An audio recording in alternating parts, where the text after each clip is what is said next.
is your facility and what would you be looking at response time then to get any of these routes in the town? I'm located right on Racine Avenue, if you know where the Muskego High School is, just south of the high school, half a mile, 3/4 of a mile south, right on Racine Avenue. If you know where Hennerberry Drive is, Parker, right there. So coming up to the county shop there, 15 minutes away.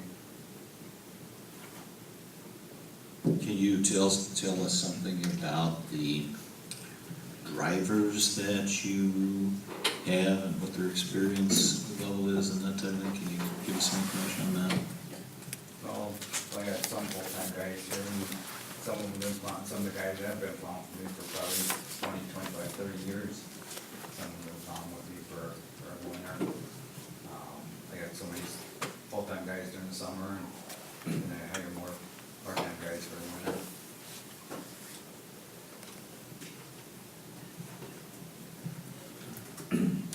I run between 20, 25, 30 plows with the loaders and everything, the plows and the pickups, dump trucks.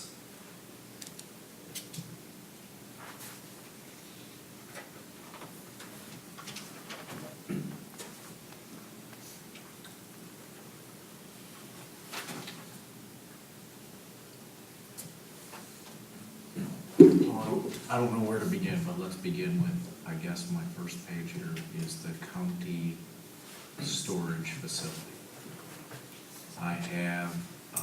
I personally have a concern over it, specifically in the language of the fact that our trucks would have to wait during a storm until a county employee to camp in to get his own salt and get loaded, as we allow only county employees to operate our equipment.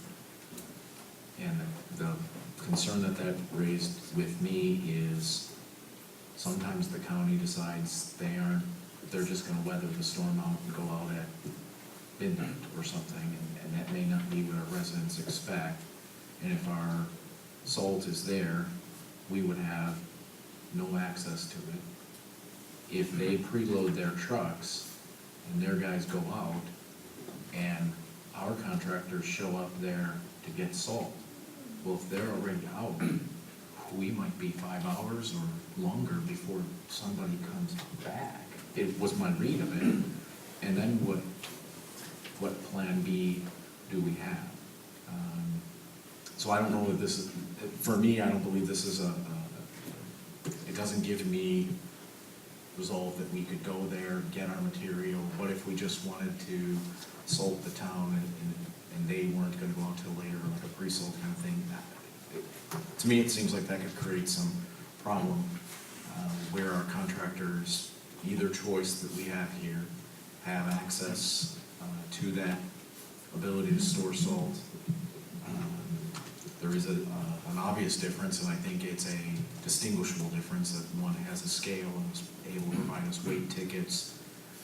We knew we sent X number a ton to the building, and we could, with certainty, I think, look at the weight tickets and say that Y went out, the trucks were weighed when they came back in, to verify what material was left in the bed when they showed up, and dumped it back in, and we had I think for the first time in the town, we had a real accounting for, if we sent you 150 ton, when did it go out and did we spend it all?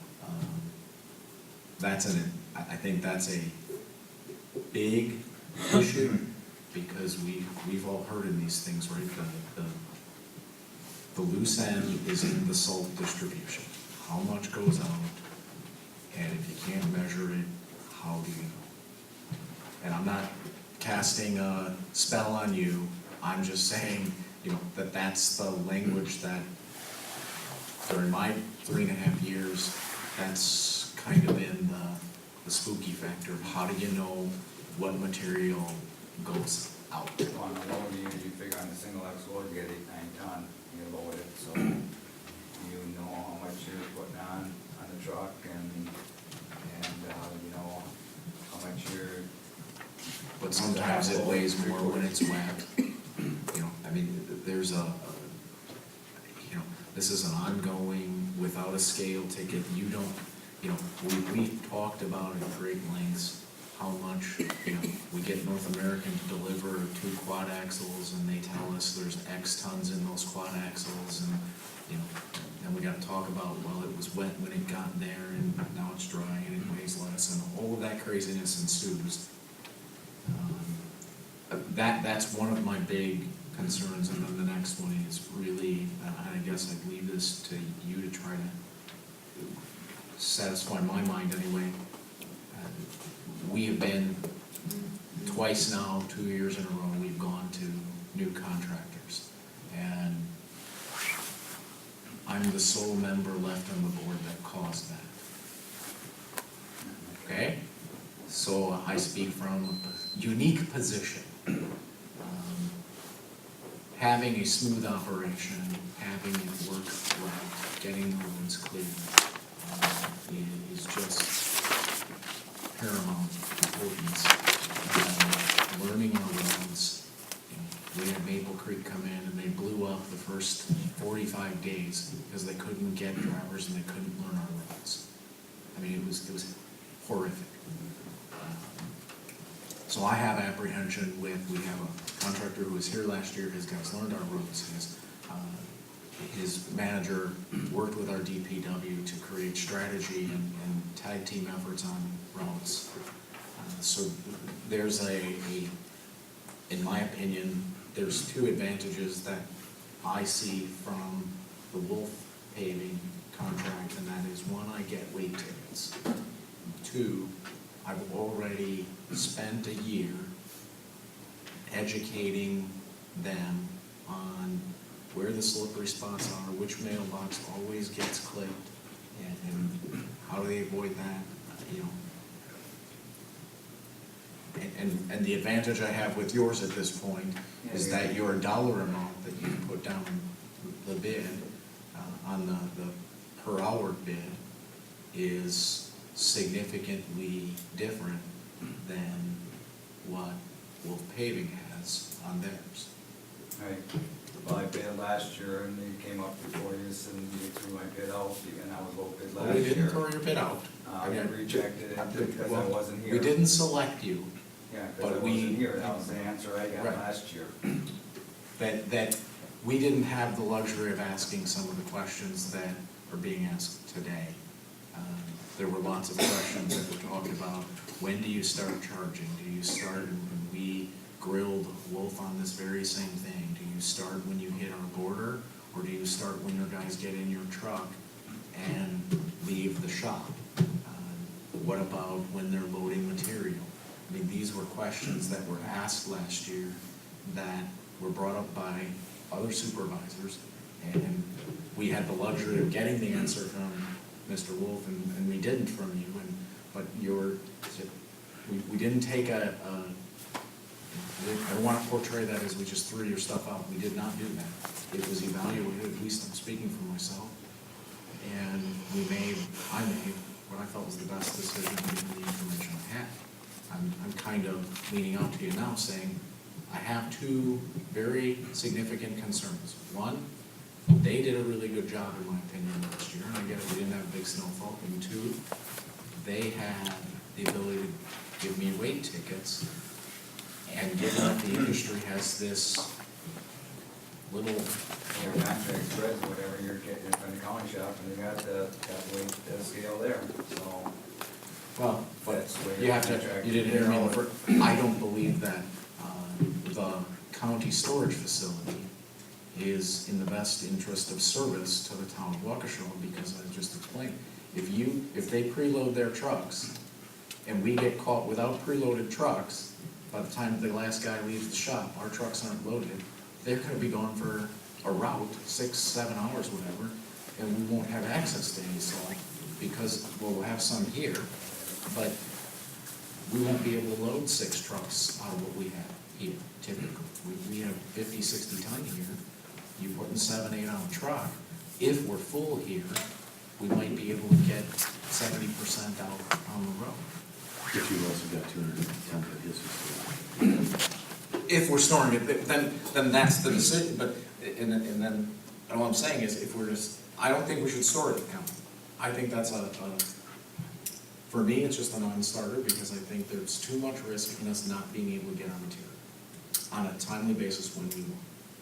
And then we're either storing it at your facility or storing it at the Wolf facility, because those are the two contractors we have to choose from.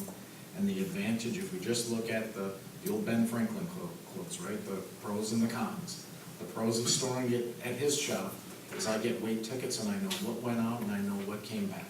And I check can, into a scale for an loader, that's what the cost would be to add it to an loader. well, and we tried that with our crew. I mean, literally, they threw a bucket in the truck. You know, they drove the truck over to the scale over there at the limestone place, weighed their truck, brought it back here, threw a bucket in there, and, you know, we called it happy day. We think when we put a bucket in, it weighs X. Yeah, And that the next was, bucket is different because of the. right, and that was just one way to go, right, because it's wet and that one's dry, and you get into all that insanity. Is it the end all be all of saying that that's, you know, just because he's got a scale, that tips the pun intended scale? I think there's two concerns that I would have in supporting your bid, and that is the scale of the material, and that is the experience level of their crews just being here last year. And you don't know if you're gonna have the same drivers back from last year to this year. Same way with me starting out. He's shaking his head, yes, and the real concern, I mean, you know, so those are my two issues, and I mean, if we get into the contract part here for a moment, I have two things to offer on that. The first thing is page, Exhibit A, or not Exhibit A, excuse me, Exhibit B, is the Town of Waukesha winter road maintenance policies and procedures, shows as adopted November 15th, 2012. Last year, just as a point of reference, we took a shotgun to this thing and threw it out and put the contractor manager and the DPW lead guy, Jerry, worked on what was needed, when it was needed.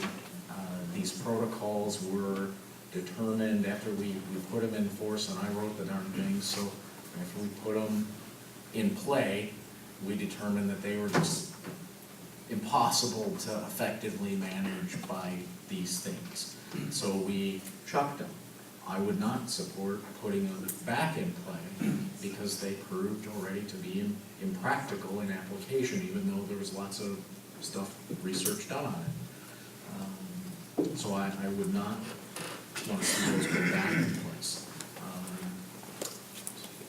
The next thing I have is obviously the contact information, which is listed on the following page. It doesn't have a number, but it lists me as the primary contact with Chairman Merrick as the alternate. We as well changed that. That's been changed a number of times. I have a particular concern that if the town board wishes me to be the contact person, I have significant concerns over the fact that I have not worked on any of the submission of the proposals. I have not worked on any of the request for material by the way of salt. And I don't support the pickup of the county, and if this board takes action to approve and say, sure, let's store it at the county, we think the material is enough, and we want to put in Exhibit B, I will tell you, Katie barred the door, I might go to Texas with Mike because our snowplow procedures are gonna be a complete nightmare. And there's nothing that I'll be able to do to manage that or control that in any way, shape, or form, because I don't think we have enough salt procured through these proposals. And I, as I mentioned, I have reservations about that. So that's what I have to say.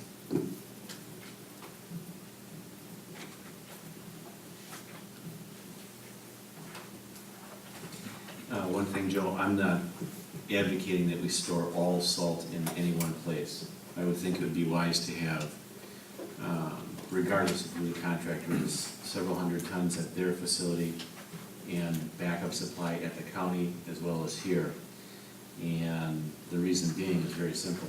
When they run out, they go to the county yard to fill up. Last year, we did not have that problem. We maintained the salt storage here.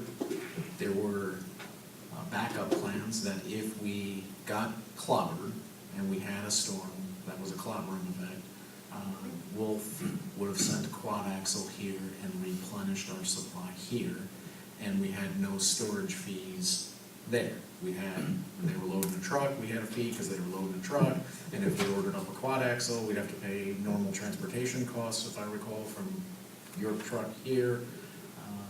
And that was our contingency. Holy crap, we got hit 4 or 5 days in a row. The year before that, when we didn't have material here, we did have problems with that particular contractor.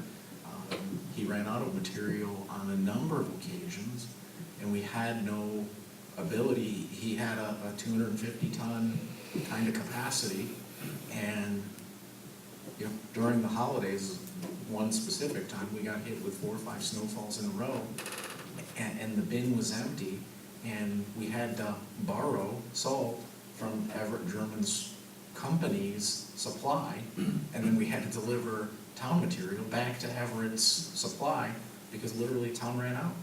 That's not the point. The point I was making was you'd have 2 separate salt storage facilities for the main salt. One at the county, so that when they run out while they're in the middle of a run, they can grab it here without running back out to Muskego or Dousman in that case. And one at their own facility so that they're coming here full. When they're done with the snow event, I would advocate that they dump the salt here on our own property, and we use that. The only, and it's a good discussion, the concern that I have goes back to, so if we've got 4 trucks, 5 trucks that go out, and 3 of them run empty 5 hours into their run, and they circle back over to the county facility and there's nobody home, how long at $95 an hour do they have to sit there and wait?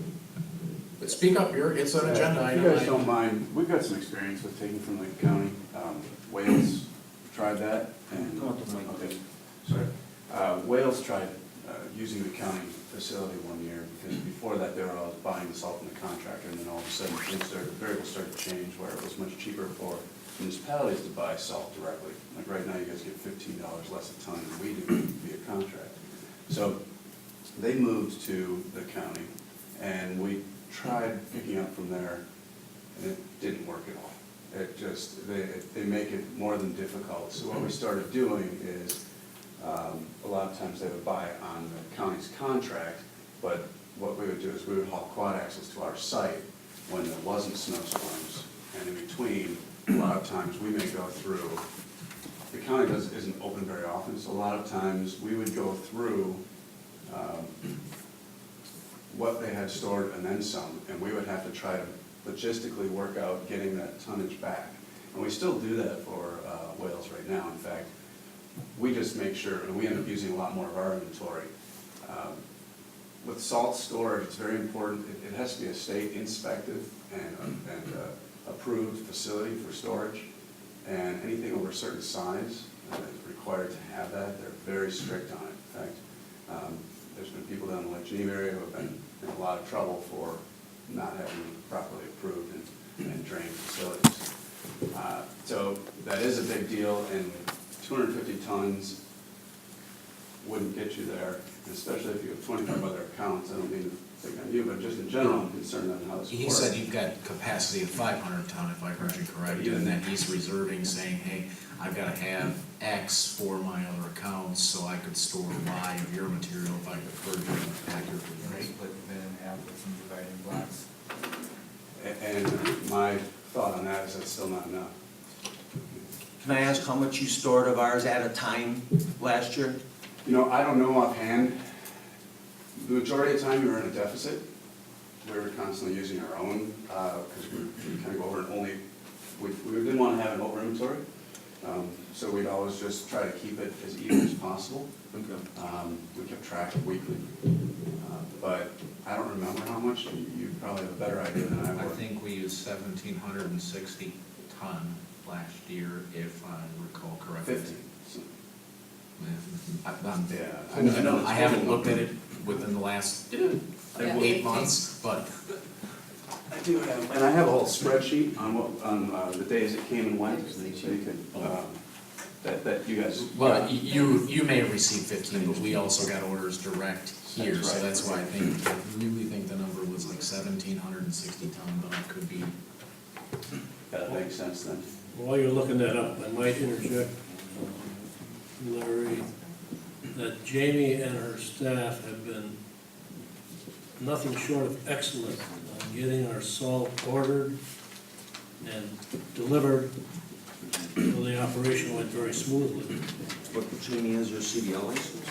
Good one, thank you. She's very talented. Jamie, I didn't know you were a truck driver. Jamie, apparently I'm doing it all. Drive that international, fire it up. But, and also on the routes, just so you know, we had 6 5-yard dump trucks with wings. I think there may have been 1 or 2 that wings, but the rest had wings. And then we had 2 1-tons on the route. So we had 5 routes, plus we did the mains with 1 truck. And then we had 2 1-tons to help clean up and situational issues. So it wasn't just the 5-truck route, and those trucks aren't small trucks, those are all the 5-yard dump trucks. I'm not sure if that was ever conveyed to you. Yeah, 5, 6 trucks, Was it?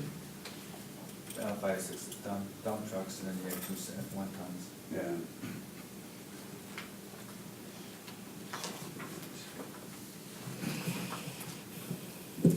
I don't like spending more money either, but I feel more comfortable not changing snow plowers every year. Talking to some of the residents when I walk around and go to my complaints. I got quite a few quite a few good remarks about last year's compared to the year before. And especially now that Wolf has got 1 year through, like I said, I don't like spending more money, but I think it's gonna be easier for our DPW to manage with a return customer than a new customer. Then you're looking at $25 an hour more. You gotta put up $120. I can say there's a few things in there, there's a few different, we bid it 4 different ways, based on different options, and it is a higher rate because of some of the variables, like starting at the town border. One of the questions I had is, how are you guys going to measure when a truck hits the town border? We have GPS in our trucks, so that's how we measure it. You can always verify, you always know. Otherwise, how do you know? There is an issue with the way the rates are. We lost $7,000 last year. To put it in perspective, how do you have 8 trucks on, bill out only $100,000, and make money? Those trucks cost a lot of money. They're eaten up with salt. They require a ton of maintenance. We have heated garages that we keep them all in. We have full-time mechanics on. We have service trucks, and we have backup trucks. So not only do we have these 8 on, but we have backups ready to go, because this type of municipality needs that. So there's a lot of infrastructure that goes into it. You have guys on full-time on call with a lot of experience, getting paid full payroll legitimately, and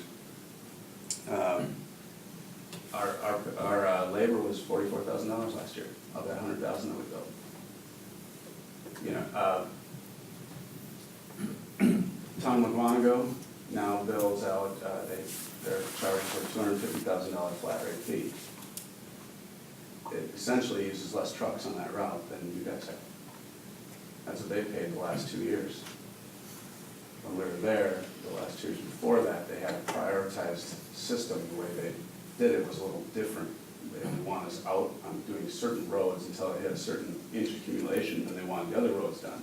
So the people weren't really happy with it, but at that time, they were only spending $116,000 a year. So they're saving a ton of money. It gets to a point where there's a reason why you're having a lot of turnover too. And if you can't get enough money to do it, it's not worth doing. and you're going to have turnover if somebody else is going to make money. I had to raise my rates, otherwise I would come to you and still do it for the same thing. But I just can't do it and lose money. These trucks are not cheap. And the fuel is not going down. From my perspective, I'm not prepared to make it. There's a lot of information that needs to be disseminated here. Some of it came in pretty late. I'd like to table this until our next meeting, and when everybody's had a chance to review this, because it's getting late in the evening. Is there any reason that we need or desire to have either contractor come back? Does anybody have any questions? I think it's fair to tell them now if you'd like them back at that following meeting.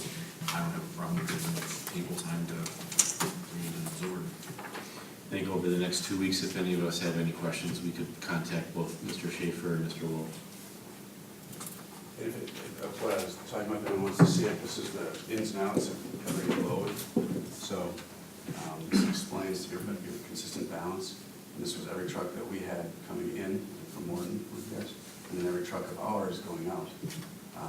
So it showed front and back, each one of these pages was all of it. So that's the weight, the salt going in and out?